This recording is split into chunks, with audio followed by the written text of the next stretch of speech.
Welcome to Balancing Chaos with Kelley and Gretchen, and today we have our special guest, my dear friend, Jamie, who is here to talk about things that you don't know you should be prepared for, but you should be prepared for. Is that a good way to explain it? I think that's an excellent way to explain it. That's an excellent way to explain it. So we talked about our New Year's resolutions last week, and big ones for me and Kelley all have to do with finances, and we're working on it. I've been updating my You Need a Budget every day, and, you know, it's good. It's interesting to see where the money goes. Like, one of the things that was unexpected was that I got taxed on my tuition waiver because my tuition was more than $5,000. Oh, yeah. So my check was less than I was expecting. I was like, what? Mm-hmm. But it was the extra tax. So now I know that I have to plan for that at the end of the year. But only the end of this year, and then I'll be done with that MBA, so it'll be fine. So it taxes you too? Mm-hmm. Yeah. Oh, I thought it was just the significant others. After $5,500. Oh. So I got taxed on, so my last pay, and not like by the classes you take, so it was my last paycheck for the year, I got taxed on an extra $3,500. I got hit by that one in grad school too. Yeah, and it was like, wait. Where'd that come from? I was waiting, I thought I'd have like this amount of money. I kind of plan on it, but because I do have my $1,000 emergency fund, it's not going to impact me too much, except for that it puts me back $200 on my goals for paying off the student loan and all that kind of stuff. But anyway, so how was your financial week? I made zero progress. I just stopped at Whole Foods and spent $400. But, okay. But I seriously bought, like, meat for 2 months. And I stocked up. So it was a big shop. It wasn't for 1 week. Right. That's like an entire month's budget for me for food. Yeah, well, I have 4 people, and my kids eat a lot. And for us, Whole Foods is 2 hours away. Yeah. You were down there for work anyway. Yes. I need to schedule a work trip to Portland so that I can go to Whole Foods and Trader Joe's and do all that, because I'm out of a few things. I only bought things that were less expensive than I can get them at Hannaford, which is a lot of stuff. Especially for the organic, natural. For what I'm looking for, yeah. Because they have their own brand that Hannaford doesn't have. So that's why. Yeah. But don't worry, the woman at Talbot's, because I hit up Talbot's too. I said, she asked me how I was liking living up in Bangor. I said it would be great if I had Talbot's Petites and Whole Foods. Mm-hmm. And she goes, whole paycheck. She gave me the lecture too, Jamie. It's okay. I get it. Oh my gosh. Did you use a cash card or a card cash? I did. Cash? There you go. I only bought 2 things though. They didn't have much today. And actually, one of the things I ordered from the store, because I learned if you order. Here's a tip. If you order it in the store from online, even if you have the code, you'll get 2-day express shipping. But if you order it online from the catalog, it takes like 10 days. Interesting. From the online store. Good to know. So, Jamie, my dear friend who, when I first started at my current job, how I met Jamie is that she came to my little cubicle and she said, "We are the young club. You're coming to lunch with us." And now we are the middle age club. Because that was 11 years ago. Oh my gosh. Time flies. Yeah, so 11 years ago. And so Jamie was one of my first work friends at my current job. And she has since left for actually Kelley's employer. So you could be part of, she's young. Yeah. You could just start a new young club. Our own young club. Yeah, exactly. Yes. So I've known Jamie for a long time. A long time. And she has a unique story and I'm going to let her talk about how to be prepared for the unexpected. Is that a good? I think that's a great way to put it. Like, that's a great way to start this conversation. So, about 3 years ago now, I was unexpectedly widowed. And this conversation's not about, that whole process. That's a different conversation, a different podcast. But this conversation's going to be about, like, how to prepare for this thing that you can't possibly even begin to prepare for.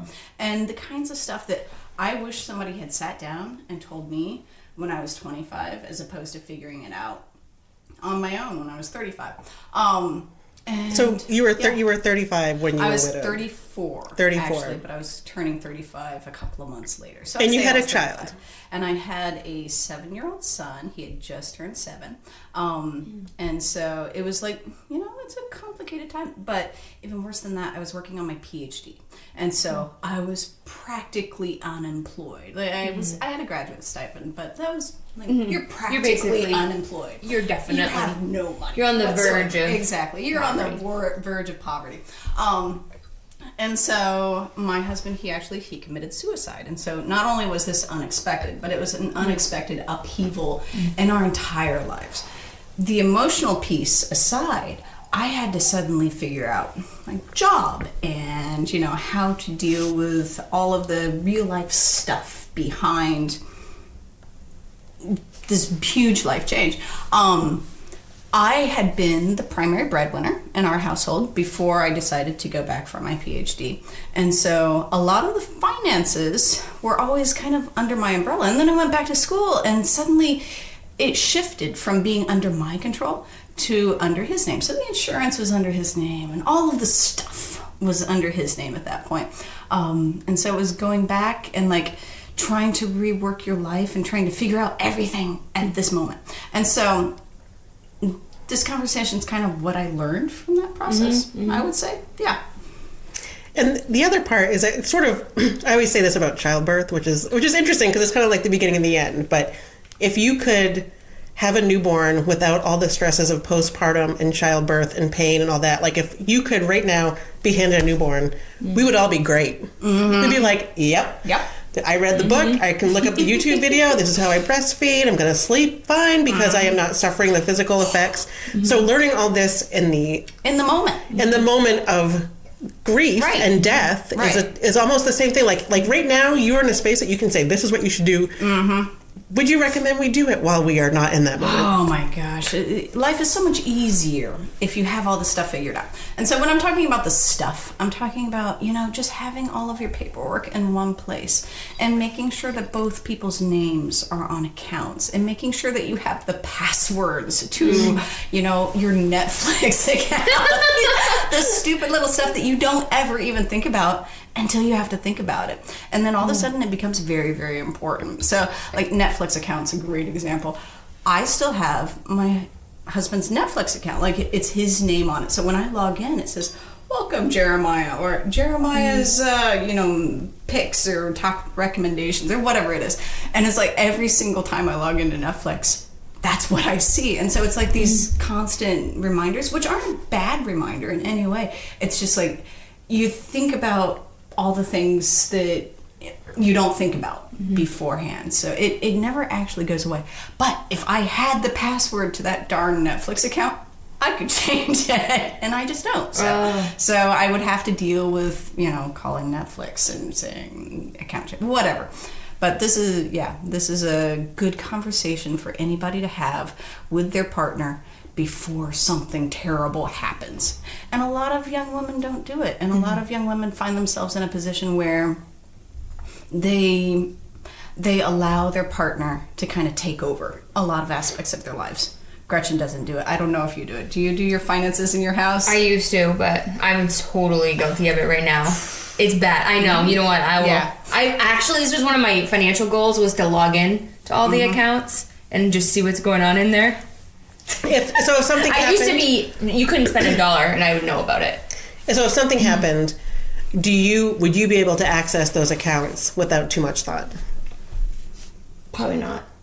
Okay. I do have life insurance. Yes. I do have a term life insurance for quite a bit of money because my husband was a stay-at-home dad for just until recently, until last year. But we got the term life insurance when we were 27, 26 maybe. And I wanted it for a lot because I knew if I didn't have a stay-at-home dad, I would have to have childcare, and I might want to just cry for a year. Or who knows what I might need to do. So we have quite a bit of life insurance for that. That's one thing I do have. Do you know where it is? If you had to all of a sudden find the policy. So all that is in one spot. Okay. I do know that. So we have life insurance, and we actually got it before this, but it almost solidified it to have it. And actually, the reason why I got it was somebody else, a very tangential coworker who worked in my office for 6 months and then left, and then I saw her husband's name in the obituaries, and I was like, oh, and I was pregnant at the time, and I was like, I am getting life insurance today, and I literally called that day, and it worked out that actually Dave got... And it was easy, right? It was so easy. It's so easy, and it's so cheap. And it's so cheap. It really is. So I used... And I'll be open with my numbers. I used Select Quote. We are not sponsored by them, but I went through Select Quote. They gave us, they broker policies. We have a policy with a legit life insurance company, TransAmerica. That's actually like the big building in San Francisco. They have a big pointy building, or they used to. I don't know if they still do, but it's a legit company because they have a big building somewhere, right? That's good logic. Right. But we are covered. Enron did too. We are covered. We're each covered for about $500,000. It costs Dave $25 a month, and it cost me $35 because I am overweight. And when they did it, I was pregnant. They wouldn't cover me when I was pregnant because I had gestational diabetes. So they wanted to wait till after I was post-pregnancy, and then they came and did another physical at our house. So we filled out the thing on SelectQuote. A nurse came to our house. We had to supply a urine sample. We had to be weighed. They did blood pressure. They did a little family health history. And within a month, we were insured. It was so stupidly easy. I wish I had done it when I was 26. It's a lot. Because you're probably paying a lot less. A lot less, probably half, and for the same coverage. Yeah. And the way that I came to that figure was, my idea was, I want to pay off the house and sit in it and cry for 10 years without having to think about anything else. Exactly. So that was how I came to that figure. So if you're wondering why I came to that figure, that's how I came to it. And at the time, our house, like, we owed more than $100,000 in our house. And I'm sure if anyone's listening from, like, Boston or San Francisco with the big pointy tower, they're like, oh, that poor woman lives in a shoebox down by the river. Oh, It's a very nice house. It is, and last week my insecurity was calling Gretchen's house small, and I kept saying, oh, well, my house costs 3 times more to run, and I said, oh, they're gonna think I live in a mansion and Gretchen's living in a shack next door. It's just not true. No, I live in a small house, and I said that in the HGTV podcast. And my house is about 1,000 square foot, and Kelley's is like 2,000 square feet, which is still, and for many parts of the country, that is a very small. Like, one of the designers I love is Susanka or something like that. And she talks about the not so big house, and her not so big houses are all at least 2,000 square feet. So how big is this house? About 25. Oh yeah, this is big. We're in a really big house in Little City tonight. We're cheating on Fairmount. So I have the life insurance, and I joke. Joke isn't the right word, but I would say I hope that this money goes to waste forever. Absolutely. I hope that I never, and I have it. It goes until after the girls are out of college, with the idea that by that point our house is paid off. We have savings. We have that money on hand already to sit and cry if we wanted to. But I hope that it is the biggest waste of $60 a month that I ever have. Now, you see, I got to jump in there, because after you got yours and you harped on me, insurance. And so eventually I went out and I listened to you, and I went through SelectQuote, and I did the exact same progress. And they came to the house, and then take your blood pressure and all of that. And for me, it was going to be $27 a month. And I thought, great, sign me up. There's my $600,000 of coverage, and we're all set. Peace of mind. I call that my peace of mind check every month. My husband, however, had some cholesterol issues, and so it was going to be much more expensive for him. And so we decided, we'll hold off until, he brings this under control. Yeah. And unfortunately, he never brought it under control, and, he ended his life at about 1.5 years, 2 years after that. And so it might have been a moot point regardless. However, I wish that he had life insurance, because depending on the timing, it might have been okay, and I might have actually gotten a life insurance check. But as it was, I found myself as a 34-year-old woman with a 7-year-old son with absolutely no financial resources whatsoever. So the first thing I tell any young woman after they get married, and I tell every single one of them I talk to, go get life insurance. Get it today. It is worth the $25 or $30 a month that you're going to be paying for it. Just stop drinking Starbucks. It would do whatever it takes. Make this happen. It's $1 a day.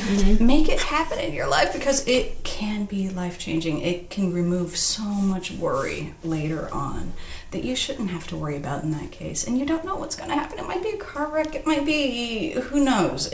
But just to have that peace of mind in there is like this huge relief. And I still feel it today. Like, I know that my son's taken care of if something happens to me, because I have life insurance, and that's not going to go away. So he was full-time employed, and you were in school, right? And did you have health insurance, a school health insurance plan? Well, no, I did not, because I went on his health insurance after I decided to go back to school. And so life insurance is a different piece. Health insurance is another big one. So if something happens to your partner, the health insurance ends within 30 days, and then you're going to have the option of COBRA. COBRA is I don't know what the acronym stands for, but it's the health insurance that you can pay for after like a life shift. However, it's like $600 or $700 a month. You're paying the full price, not the price. The employer is paying nothing. Yeah.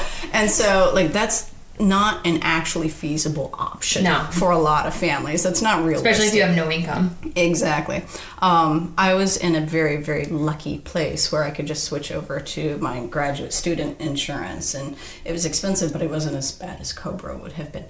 But for a lot of families, that's not an option. And so all of a sudden, you're a young widow, you've got your kids at home, and you've got no insurance. And so all of a sudden, if you've got no life insurance and no health insurance, and perhaps you're underemployed a little bit, or you were relying on your husband's income a little bit, all of a sudden you can find yourself in a very dark place very quickly. So, well, and you touched on something too, because James was a stay-at-home dad. I think so I'm a working mom, you're a working mom, you're a working mom. And one of the big things that I feel like stay-at-home moms need to be really aware of is their own financial picture. And that includes making sure that you are insured, because even if something happens to you, the partner, the breadwinner, is fucked completely. Like they are. They really are. And also, that breadwinner should also be contributing to a retirement account for you. And that there should be some investments in your name, because this is when it grows and this is when it happens. And not a pension, a retirement account. Very different thing. Even if it's a Roth IRA, which they can do, like there's a million different things. And again, we are not financial planners, but we did learn with James that you can experience. You can contribute to a Roth IRA as a stay-at-home parent, because we did that for James. And we didn't used to think you could. We looked into it. So you can, and you should. Yeah. And the other thing I want to mention, just because you've mentioned that he took his own life, a lot of life insurance policies, if you've had them for at least 2 years, they will still pay out. I'm also in the show notes going to include some phone numbers to hotlines for suicide prevention, because I don't want anyone to hear this and think, oh, I've had my life insurance for 2 years. Now's the time. Now's the time. But that's a sort of a misconception among suicide awareness that you would not get a life insurance policy. And you have to have the life insurance policy. Yes. He did have a small one through his employer, He did have a small one through his employer. So the employer typically pays out 1 year of salary. That's what those insurance policies typically are. And so that was a huge, huge benefit for us for, just some of the expenses that come up with end of life, but also we had some things that had to be taken care of because I was not working full time for such a long time, and it helped me to transition into my new position and all of those things. So that was a huge, huge help for us, which doesn't happen for every family, and so I'm very grateful. But it all ties back to the fact that you've got to have your stuff in order. And having this conversation with your partner beforehand makes it so much easier. And so in this house, what we have today is what I call the red file. It's the red file because that's the color of file folders I had at the time, but it sort of just works. And so it works, so it's like caution, warning, this is important. Well, I have the red file, and I have in Sharpie on the front of it, start here, in case something happens to me. And so after... And I know about this, like the other thing too is that I know about this file because you are a single parent now. If something were to happen, there are several of us that know, like if something were to happen, we would, I would throw up. And I would punch something, and then we'd be like, "We gotta get the red file." Like that is like those. Those are the three things. Well, I mean, I would get Finn first, and then I'd get the red file. I wouldn't leave them upstairs. Anyway, like the red file, it's all the stuff that I wish I had together before this happened to me. It's all the things that I had to collect together very quickly when I was grieving, and when there was a lot of turmoil, and when I was going to funerals, and when I was hosting family, and when everybody descends on you. You still have to find all of these papers and all of this stuff and start pulling them together. And it sucks really bad, but you have to do it. And so if you have it all together beforehand, then you don't have to worry about it in that moment, and you can just grieve. And so the red file is things like, it's basic stuff like your passport and your marriage certificate and all of those bits and pieces that you need anyway.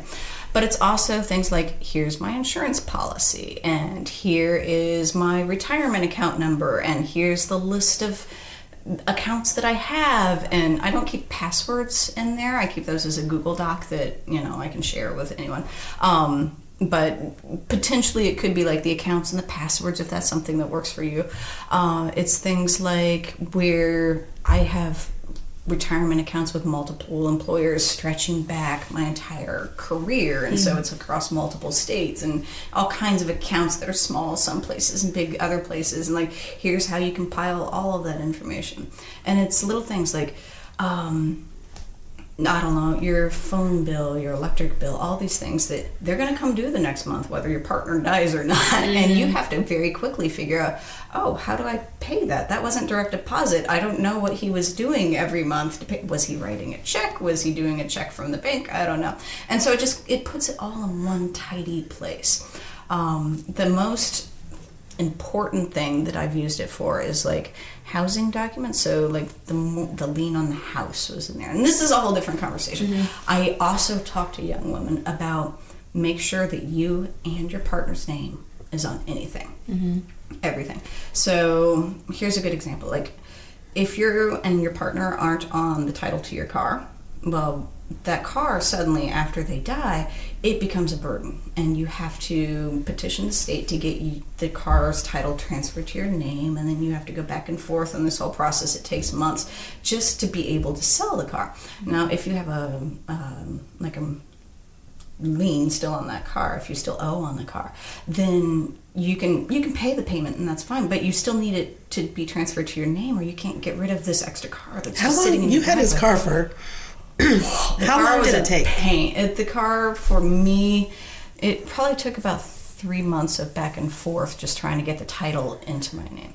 But your house can also be a very real issue. So you decide, I'm just going to put the house in their name. He's got the better credit score.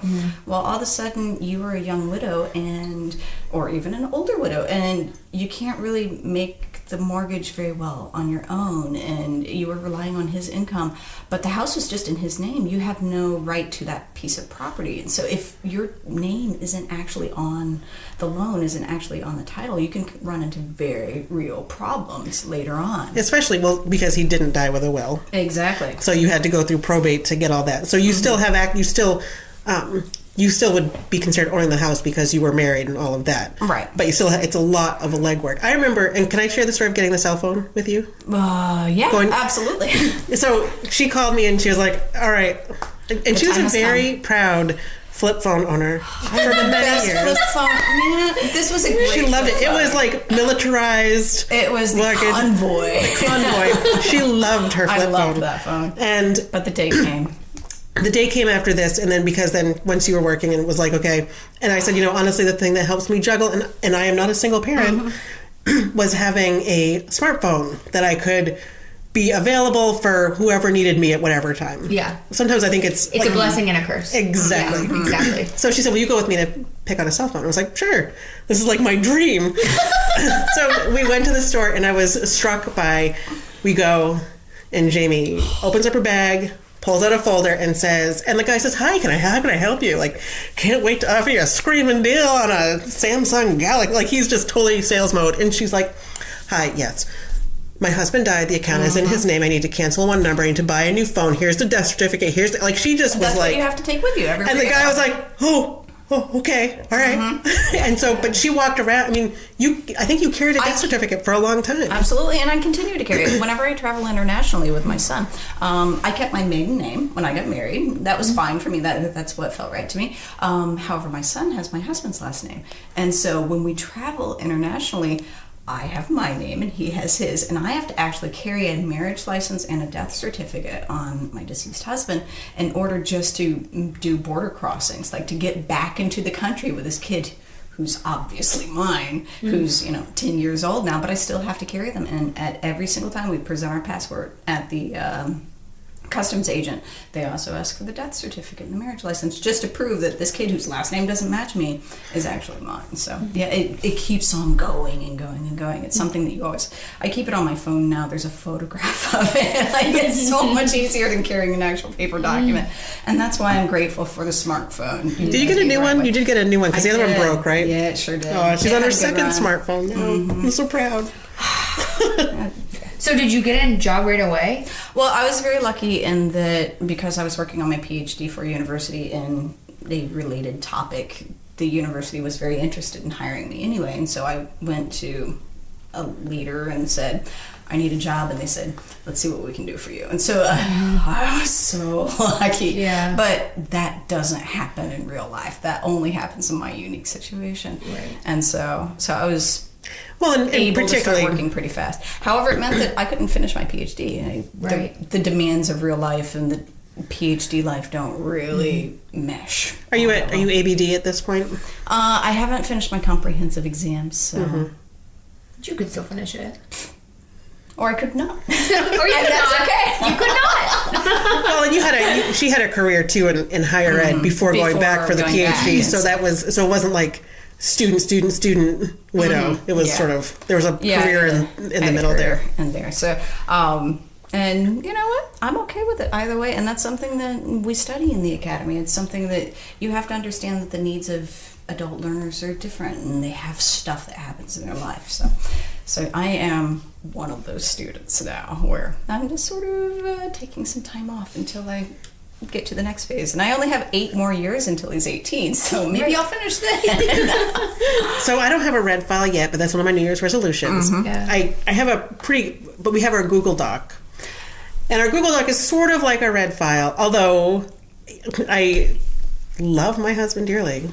And I actually said he was looking for the password for one of our accounts. And the way we manage it, we do not put our actual passwords in this Google Doc, but most of our passwords are based off various personal code sayings that if you saw it, you'd be like, I have no idea what this means. But if Dave Rye sees it, we know exactly what that means. So he was looking for a password. I'm like, it's in the Google Doc. And he's like, what Google Doc? And I literally texted Jamie. I'm like, Jamie, if I die, remind Dave that there's a Google Doc. So she's my person too, because I was like, I literally even used the colors in Google Docs, and I made the file orange, and it's at the top, and it's called important info. There is no, I can't make it any brighter. Do you have the Google death message? No, This is one you don't know about. So there is a setting in Google where if they don't hear from you, if you don't have any activity in the account for a certain amount of time, it'll send a message to whoever you designate as your message person. Oh, that's interesting. You can write them a message and it'll give them access to your Google I don't think account. that your husband had that. No. Because he still pops up on my birthdays. And, what was it the other day that I was I'll search for things in my email and I'll get and I was like, that's brutal. So I have a Google Doc. You can tell Dave too. He knows about it. It's shared with him. He has access to it. And it does list, I've actually listed out our accounts. The numbers are on there and then code for the logins so that he or I could figure it out. I think I need to update the Netflix password, though. I don't know if that one's in there. Seriously, don't leave the Netflix password as the last thing. This will continue to haunt you. Oh, that's terrible. It is.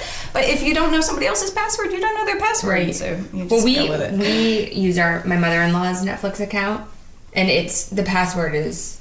What's the password, Kelley? And I don't even know. It's so complicated. Well, then you don't have to worry about it. Yeah. But, yeah. So we keep all our stuff in a safe. So do you have this in a safe? No, I have it in a file cabinet. Because so Gretchen can get it. We do have ours in a fireproof safe, all of this stuff. But it's not... I don't have the passwords. I probably should get the passwords. Maybe James has it, and I just have never talked to him about it. I know we have this stuff, but I don't know about the passwords. Get your Google Doc and get your Google death message. Wow. So the other thing, do you guys have wills? We do. No. Yes. All right, I have to confess. You don't have a will? I can't decide who my son would go to. Oh, that's tough. It is the hardest decision in the whole world. It is. And so this is the reason that I haven't been able to assign the will. Luckily, I mean, the will is very important for estate matters, but all of everything goes to my son anyway. And so, for insurance, he is the beneficiary and all of those things. But I cannot decide, and so Yeah, it's a tough conversation. We honestly don't have a will yet. Conversation. Yeah. But we're also like, we're not that, and all three of us are not complicated situations. We don't have prior relationships and prior children and all that kind of stuff. We don't have a will. That should be on our 2018 list too. My parents have wills, but they're older. But now I'm their executrix, which I think sounds like a badass name for a superhero. Executrix? Executrix. That is different than an executor. If you're a woman, you're an executrix. Oh, I had no It's idea. hot. But every time they leave, they're like, and the documents aren't there anymore, so don't go looking for them. But they'd be like, documents are on the desk if anything happens. And finally I said, you know what, Mom? Like, if anything happens, you're going to, like, if you're traveling, you're wherever. If it happens at home, they're going to bring you to Bangor to the hospital. Like, why don't I just keep the documents? Mm-hmm. So I now am in possession of the documents, but we each have safe deposit boxes at Bangor Savings, and they're actually like right next to each other. And we each are, and like we did this whole thing so that Dave and I, my parents, are all on each of them, so that if anything happens to any of us, we all have access, we all have keys. I'll tell you to tell Dave where they are, because he won't know. I should add that to the list of important information. But we put like important stuff in there. But I am like my parents' power of attorney, and I don't know, I get to pull the plug, whatever that is. Healthcare power of attorney. That one. Yeah. I keep trying, and nothing happens. I shouldn't say that. No, but I'm their power of attorney, because if anything happened, I'd be the one that would be in charge of making those decisions. But it's also, I know that, and it wouldn't be a surprise. So I'm joking about it, but it's something I've known for 10 years, 15 years, that I'm the one that's in charge of making those decisions. My sister is happy to let me be the one in charge of making those decisions. I'm just closer to them and all of that. But that's not, like, do you have that arrangement with your parents? Have you had those conversations with your parents? We have. So all of our stuff is actually at Thompson Hamel, which they just opened an office in downtown Bangor. So they actually helped us. What did you use to get your life insurance? Select Quote. Okay, so we had ours through Thompson Hamel. So we have a financial advisor, and he put a quote out and gave us the best, showed us what the best bid is, and our retirement accounts. And actually, speaking of all your random retirement accounts, because I had that, because I had a lot of jobs before I landed in my final career, and they actually went and collected all of the paperwork for all those random the little bitty rollovers and put them all into one. And they did all the paperwork for me. They just sent it to me in the mail at the time before they were here, and it was just highlighted where I needed to sign, and now it's all in one account. Our disability insurance is through them. Everything is there. And our wills, there's a copy of our will there and at the attorney's office too, and in the fireproof safe. Yeah. And everyone knows that that's who we use. Some of them you could also scan all of these documents and put them into Google file. Yeah, Google. Yeah. And then get the Google Death Note. Wow. And then have your husband forget about Google. So Google... His grief. It would just be his grief, right? Google doesn't... We don't have Google Wine, but we do have Google Death. I had no idea. I'm sure that's not what it's actually called. Google Death. I think it's like Google account recovery or something. Oh, really? Yeah. Oh, okay. But let's face it, that's what it is. Yeah. So you have your list. Do you have other things on your list to... I do, as a matter of fact. So, another important one. I did my homework. Well, I've been doing my homework for 3 years. Another important one is, you don't think about this stuff. You know who your doctor is. You know who your psychiatrist is. You know who your specialist is, and this and that and this. But nobody else does. It doesn't matter how many times you tell your partner, oh, well, Dr. Smith said. They're not actually retaining the name Dr. Smith. And so that's another important piece that you really need to write down somewhere and let everyone in the world know inside your red file that you go to Dr. Smith and you take this prescription medication and all of these things.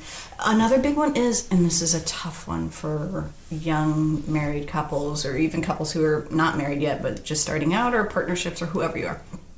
Tell your partner what you want as your end of life stuff. So I am not religious, much like Gretchen. My partner's family was very Catholic. He was not. He was an atheist.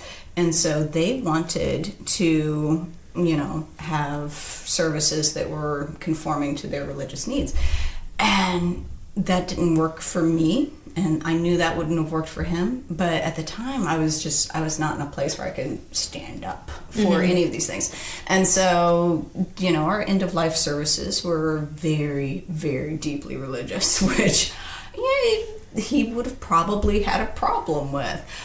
So having that conversation is really important. Like, do you want to be cremated? Do you want to be buried? Do you want to be... And most people don't have this conversation until you're actually in a position where you have to have this conversation. The conversations that are hard, the conversations that you don't want to have with your parents either, but you really should. Just there's nothing wrong with talking about it. You just need to sit down and have your glass of wine, and it's gonna happen to all of us. It's gonna happen, so own it. No one outruns it. I'm gonna tell the world right now, I would like to have my body donated to science. I worked at a university, and my office backed up to the cadaver lab for years, and I used to have these nightmares about cadaver zombies coming through the walls because I backed up to the cadaver labs. And I want to know that my body is giving some poor nursing student or PT student nightmares. This is all I want. My grandparents did that. Did they? When my dad's dad died in 1969, he was a biologist, he was a scientist. The one thing he wanted was to donate his body. And he died. My grandmother was a young, unexpected widow. He had a heart attack on New Year's Day and died. And the universities wouldn't take him because he was 42. He was too old. And they said, no, you're too old. We can't take him. So he was buried, and he's buried in Massachusetts. So when my grandmother, who just died in August, my grandfather died the June a year before, both of them in their aged years said, nope. My grandmother was like, nope. Now she learned they would take old people. She was all in. They wore like medical alert bracelets, only instead of like, give me insulin, it was I think it was University of Texas, Houston, I think, that picked them up. And, but my grandmother died right before Harvey.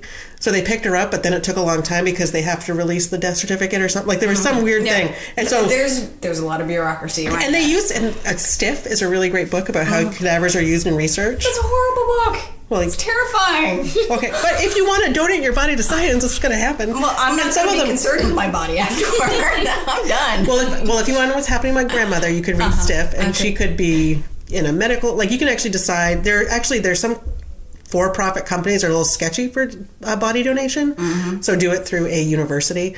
Around here, I'm not sure if you can do it. You have to be so many. It's like Panera. Panera will never be built here because it's too far away from the bakeries. Like I'm not sure if you can donate your body to science because we're too far away from the people that will pick you up because there's like a radius that you have to be. So Panera. Maybe you're gonna have to look into that for her because that's what she wants. Well, yeah, exactly. So see if someone's gonna pick her up or not. I will just drag you into the office. You know what? Drag me in the back door and throw me in the cadaver. It'll be like a weekend at Bernie's. Terrify some poor PT undergrad. I know they're always nervous about that part. So you said, did you go through everything you said you wished you had? Oh my goodness! Wait, did I talk about credit cards? No. Oh. Credit cards. So I go back and forth on this. And you think about things in retrospect. Yeah. We live in, I don't know the word for it. It's one of the states where you're not liable for your husband's debts. I don't know the term. So if you have credit cards that are separate, I have my credit card, you have your credit card. Our names do not touch each other. Then I'm not liable for your credit card debt after you die. Oh, I didn't know. So we had everything except for that. However, on the flip side, if you have your accounts joint, as really down deep, I feel like you should, because you should be aware of each other's, debts and liabilities, then you are liable. And so credit cards are one that I go back and forth on.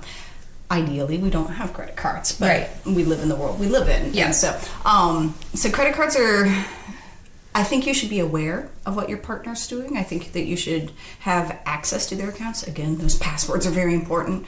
But I don't know.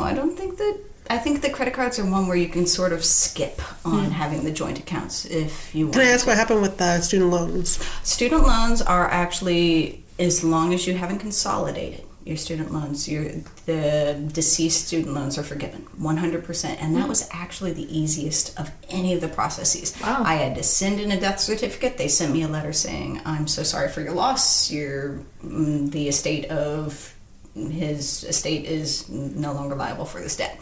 Student loans really were the easiest. Some harder ones was like the water district and like changing the names over from his name to mine. Like the smaller ones were actually harder than the big corporations. So, but yes, credit cards are an interesting one that you could go back and forth on. I don't know. It depends on what Probably the easiest thing is to just try to not have them. Not have them. Yeah. Exactly. Precisely. So I actually listened to, it was timely, but I listened to a Death, Sex, and Money podcast this weekend with Sheryl, Sandberg, and Couric talking about being widowed. And like Katie Couric's husband died of cancer, right? So she had time to prepare, and Sheryl Sandberg's husband died suddenly. So one of the things that they said that I thought struck me, and it kind of, you guys know my own little like, what's the word? Like, I don't want to say pet peeve, but almost like superstition about, I hate it when the people say, I wish the kids wouldn't grow up. Yeah. Kids supposed to grow up. And so Sheryl Sandberg said her like sister-in-law was turning 50 or something, and she was like, Dave never got to turn 50. You should be so happy you're turning 50. And another superstition I have is that if I'm gone for a conference or if I take the kids, I said even before this happened, I never said, well, I'm a single parent this weekend.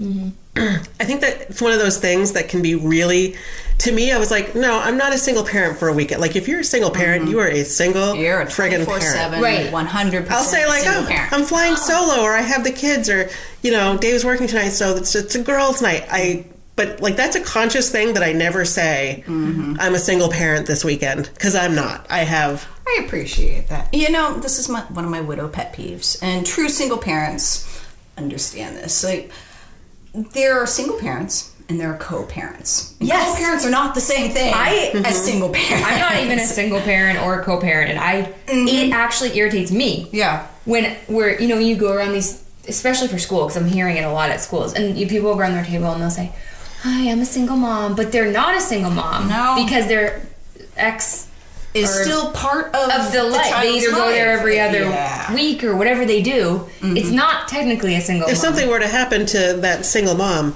there is another parent. There's another parent. If something happens to Jamie. There's not another. There's not a direct line to somebody. What are some other like widow pet peeves that you could share? There are some things that people say to widows, like it was. I hope I never said anything. I never said that. Well, you never said that, but you know, it's a lot of them are religious. It's God will open a new door or things like that. Oh my gosh, they drove me absolutely crazy. Or, well, you'll move on very quickly. You're young. That one. Like, you're young, so you'll be fine. Like, let's see. Some other ones were, I was asked, said, you'll remarry within 2 days. I swear to you, within 2 days, someone said to me, don't worry, you're so young, you'll get married again. And it's like, come on. That almost seems like a really patriarchal, like, you are nothing without a husband. I don't know. That creeps me out in general. There are a lot of kind of creepy people out there who are very opportunistic, and so there were some men who were like talking to me within a couple of weeks who were like, I just felt very sketchy. Like, let's go out for coffee, which wasn't okay with me. And there are lots and lots of things. And there are other people who come up to you and they want to tell you their story. Like, I totally understand what you're going through because my third cousin twice removed, I had a goldfish once. Exactly. There used to be 2 goldfish and one died. And, R.I.P. goldfish. So those are the ones. The best people are the people who, when you're going through something really traumatic like that, they drop off toilet paper and Kleenexes. And like, I know you're going to have a lot of house guests. You'll probably run out of toilet paper. Here you go. Here's your 24-pack of Charmin. Or, you know, I know you're going through some things. Here's a box of Kleenexes. Those are the best possible things. Or I would love to walk your dog. I would love to shovel off your driveway. Those little things that, you know, it's a huge burden in the moment. And so if you're looking for something to do, something nice to do for somebody who's recently lost a loved one, offer them toilet paper. I remember, and this is not me comparing at all, but when I was in when I was in my early 20s, an ex-boyfriend died. It was very unexpected. It was totally not the same, but I had to leave town to go to the funeral. When I came back, my neighbor, who was my friend who lived downstairs, went into my apartment and because it was sudden, I had to leave, washed all my dishes, did all my laundry, cleaned my apartment. So when I came home, it was clean. And I remember thinking, this is the nicest thing anyone could do for me. Nice thing anybody can possibly do. And it was so simple, and it wasn't showy, and it wasn't, you know, she didn't need. One of the things I have, by the way, I just explained the VIP section on the iPhone, where when your phone's asleep, it will still ring through, and I still have you. So if you ever have an emergency, you're on my VIP list. I was telling her, so like. Oh, you should explain this, because this is really interesting. I didn't know. Because a lot of people sleep with their phone silent, or they sleep with it on and listen to all the dings all night because they don't want to miss an emergency. Right. This is really cool. So in the iPhone, it has a favorite section in your contacts. So you can put it on Do Not Disturb. So I don't get the dings. I don't get... And, like, of my friends... Sorry, you're not on there, Kelley. So if you text me at 11 o'clock, sucks to be you. I'm just going to die, I guess. But it's like my parents, my sister, Dave, the school snow line, because they always call at 5 a.m. 5 a.m. And you. Like, it is so that if... There is because we don't have landlines anymore. If there's an emergency in the middle of the night, it will ring through, and so I would always get it. So if you ever had an emergency, I can answer that phone. And the other thing Gretchen's rescued me in more than one emergency. I'd just like to make this clear.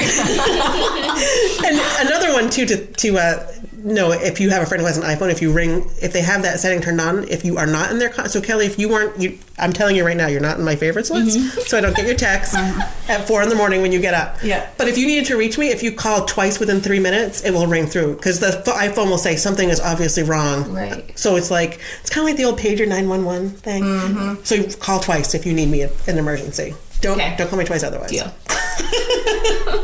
I've called you before in an emergency, but I guess your phone wasn't on sleep. Which, no, I was awake. It was before 10. Like, mine is set to be like 10 to 7. It's Do Not Disturb. So my phone isn't buzzing all night unless it's the 5 a.m. snow call or if it's an emergency, which I hope it never is. Knock on wood. Do you have what are your questions or what are your... So those are the things because this, your husband's death was very public. And so I didn't know you, but I knew about you. Of course, yeah. I mean, I didn't live around here. We live in a small town, so everybody knows. Well, I was in southern Maine at the time. So my sister was at I always figured I'd just escape to southern Maine, but apparently that's not an option either. I was putting my kids to bed, and I came downstairs, and my sister and her best friend were over at our house that night, and they were both crying on my couch. Seriously? And I said, what the heck's going on? And they were they got an email. So I didn't know you at all, but I thought, she will definitely leave town. And it's so interesting to me because you haven't moved, so you're in the same house, you're in the same neighborhood. So I should say... Obviously, you're in the same house. So my husband was a teacher in town, and he suffered from some severe mental illnesses. And those illnesses caused him to make some very bad choices in life. And those bad choices led to his eventual arrest. However, instead of being arrested, he decided to take his own life. And so this was a very public thing for the city, for students. I mean, he was a high school teacher, and so a lot of people were affected by this. And there's a lot of trust that you place in your public school teachers, and so you expect a certain level of law abiding from them. So that's where it's all coming from. And I don't think I've ever met anyone who lived here at the time who didn't know my story. Yeah. But it was very public. Anyway, so I stayed in town because I can't live without this town. This town actually wrapped its arms around me and took very good care of us. And so I wasn't aware of most of what was going on in the background to make sure that my son and I were very insulated from this very public thing that went on. But I know that people protected us and that people took really good care of us, and I had food showing up on my door every day and lots of Kleenexes and lots of toilet paper. So we were set, and so that's why I didn't leave. It was like, you can't leave your support network, and this was our support network, so it was important to us. And living in Southern Maine at the time, I would have never understood that. Yeah. And it's only after I've come back here and moved to a very similar neighborhood. Our neighborhoods are very similar. Mine's better. I know, I've heard. For the east side, it's okay. It's all right over here. There's like this, so you have to understand there's this whole like east side, west side, waspy gang war that happens. I know that, so one of the things is that when that happened, we had your son for a while before he knew. And the thing that I did... Gretchen was the one who I called to come and pick up my son. The thing that I did is we went home, it had snowed, and Dave played outside with them forever, and I was like, what is your favorite food? And I forget what he said. It was either like chicken nuggets or macaroni and cheese. It was one or the other. Those are the only two foods he eats. And I was like, okay. And I was like, I'm not making that. I'm going to give you a peanut butter sandwich. Like, I'm going to give you something. Because I was like, this was my thought process. It was such a crazy day, was I do not want to ruin his favorite food. So that was what I did. That's what I was doing across town. Like, what's your favorite food? What? Okay, I'm not going to fuck that up for you. You get to keep your dino nuggets forever. Awesome. I'm going to give you salad. You're hungry? Eat the salad. All Brussels sprouts today. So that's what was happening across town that day. Yeah, no, I had no idea. I remember you coming to pick him up. I remember I couldn't find socks. You know, your brain just does not work, and it's like, my kid has no socks, but it's cold out, but I need to put socks on him, but I have no socks, and I don't even remember where it comes from. That's all I remember. Socks. I just remember socks. They played on the swing set, they built a fort, they built a snowman, like they just did like a million things, and I did not serve him his favorite food. You know what? That's another important piece to this conversation. If the worst happens, who's your person? Who's the one person that you're going to call that day to say, hey, I need this. This is what I need right now, this instant. And they won't ask any questions, and they will just show up and take care of what you need. And if you don't know who that person is, you need to sit down and think about it, because you have to have. And sometimes I think it's maybe even saying you're the person, because absolutely. It's almost like when they say there's an accident and you have to point to someone and say, you call 911. Like, who is it? Right. Who's your person? So that's why I said, if something happens, you need to tell Dave, here's where it is, you know? I will totally be your person. And so you have that piece of information, that you have that other person, because the person who's in close might not be able to see it. Right. Yeah. So I've always been really technical, and all these things are really important, and obviously I fully agree that everyone should have life insurance and the passwords, and I even thought about Netflix. Gosh, you gotta get that changed. You know what though? Now it's maybe kind you of kind of like it's a thing in the house. Yeah. Okay, there he is saying hi. But I've had this newfound revelation that actually social connectedness and community may be the most important. I really think it is component of life. Like the best thing you could do for yourself. And I, like I said, I was down in Southern Maine. I knew this happened. I went to the school, so I was very aware of it. All what was going on. And then I moved here. So the first thing I thought is, well, that woman, she's gonna move out of town. And then I moved here, and I lived here for quite a while. I met Gretchen, and somehow one day I put it together that you were the woman. And I was like, gosh, she didn't leave town. I don't understand it. I couldn't understand it. It was only maybe until this summer I actually thought of you. And by the way, this is the first time we've ever met. Yeah. I go, we're getting personal. That's not creepy at all. No, it's not creepy at all. So I go, I totally get why she didn't leave. Yeah. I totally get it. Because you can't leave this town. You can't leave. This town is amazing. When you have this type of community, you can't even explain it to somebody. I was trying to explain it to my good friend who lives in New Hampshire, but she grew up here, but not in Bangor, in a neighborhood. She's like, well, I don't understand why people live there. I'm like, well, and I couldn't even explain it. I was like, well, it's just like, you got people who are there. Honestly, it was so weird. I couldn't even put I couldn't even put words around it. I said, you can walk outside and there's something to do. There's people you can trust. If if you want to get passionate about something, there's people who are on board. There are people who are there for you. Your neighbor will watch your dog. I can't explain it, but I totally get why you didn't move. So I think even though there were some things that you didn't have planned, you did have a lot of things going for them. Maybe other people in your situation, they might have had $500,000, but nobody. No network. No Gretchen to pick up the son, no toilet paper deliveries, no powers out wine night in the neighborhood, no book club. I don't know what you guys do over here in Little City, but you wouldn't have. But we read over on the west side. We allegedly read. We have a book club, which Ingrid says. I had it at my house, and Ingrid was there, and she kept sneaking down. And the next day, she was like, "I never saw any of you with a book," because Ingrid thought we'd all be sitting there like curled up reading our books. Like we read the books before, and then we talk about them. Yeah, I've read 2 books. Yeah, we don't lie in this neighborhood. This is the honest side of town.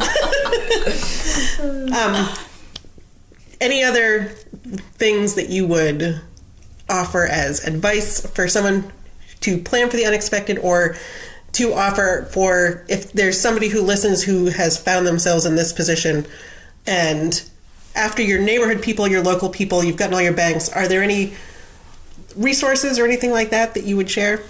I didn't actually use a lot of online resources because this community was so amazing that people who I didn't really know, they came up to me and said, here's my story. It might not be your story, but here's my story. Maybe we can share that together. Or people who didn't know me at all came up and said, hey, I'm standing beside you. And so, no, I in my personal situation, didn't need to reach out. However, there are tons and tons of communities for young widows. There are tons of communities for suicide survivors. There are tons of communities for even widows who are older but might have lots of questions about their relationship before they were widowed.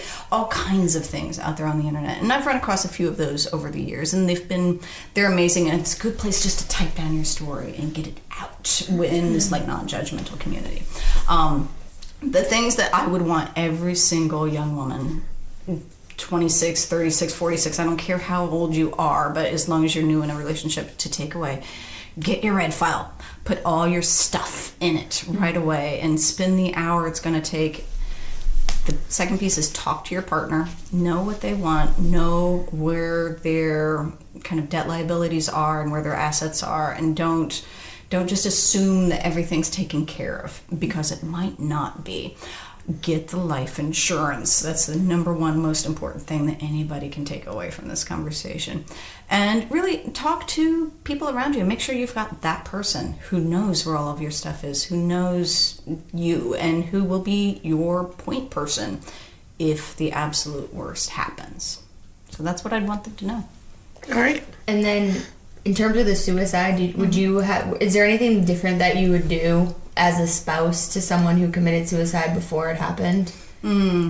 My situation is very unique, Yeah. and my husband's decisions were very unique, and so a lot of I think they're all unique. Oh, yeah, exactly. Yeah. A lot of the mental illness and a lot of the distress that leads to suicide has to be treated on a very individualistic basis.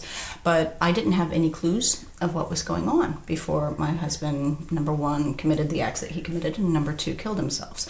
And so sometimes it's hard to even know your partner, your best friend, this person that you've lived with for 10, 15, 20 years. And so just keep that line of communication open, but also look for any kind of signs, or just keep an open mind if you see them struggling. But again, there are lots of things that even as a partner, you just can't know. And so yeah, I don't have a lot of good advice for anybody out there. So it blindsided you? Completely and totally blindsided me. Yeah, I had no clue. Yeah. Wow. I mean, I knew that he suffered from depression and other disorders. However, I didn't know the extent of it, because sometimes there's a huge percentage of people that suffer from depression. Exactly. And it's such a spectrum. And yeah. And we had lots of good conversations about it, and he was in treatment, but I didn't know the extent. So, yeah. All right. Well, Want to turn to favorite things? Is that too much of a segue? My favorite thing. My favorite thing after the suicide conversation is being here. No. Do you want to switch to that? I know it's a little weird. yeah, that's fine. Okay. So, do you want to start? I'll start. I had to think of a new favorite thing. Because I stole hers twice. You stole. I just stole it the third time.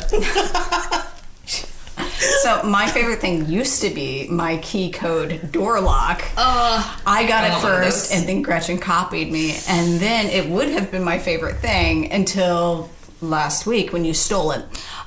So I had to come up with a new favorite thing, and it is my toilet bowl light.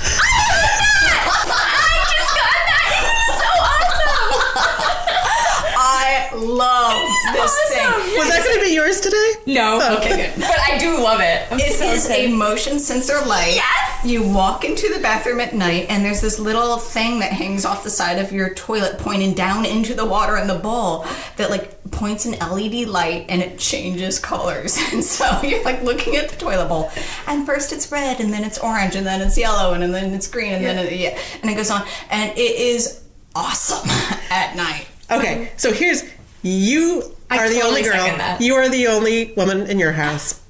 Dave was the only man in our house. I'm thinking the toilet light is kind of lost on girls who would immediately dim the light upon using the toilet. It as a female. Really? It's just cool. It's just, I do not like the red. It's just fun. You look down at the red. Oh, that's true. Yeah. There's just never a bunch thought of about that.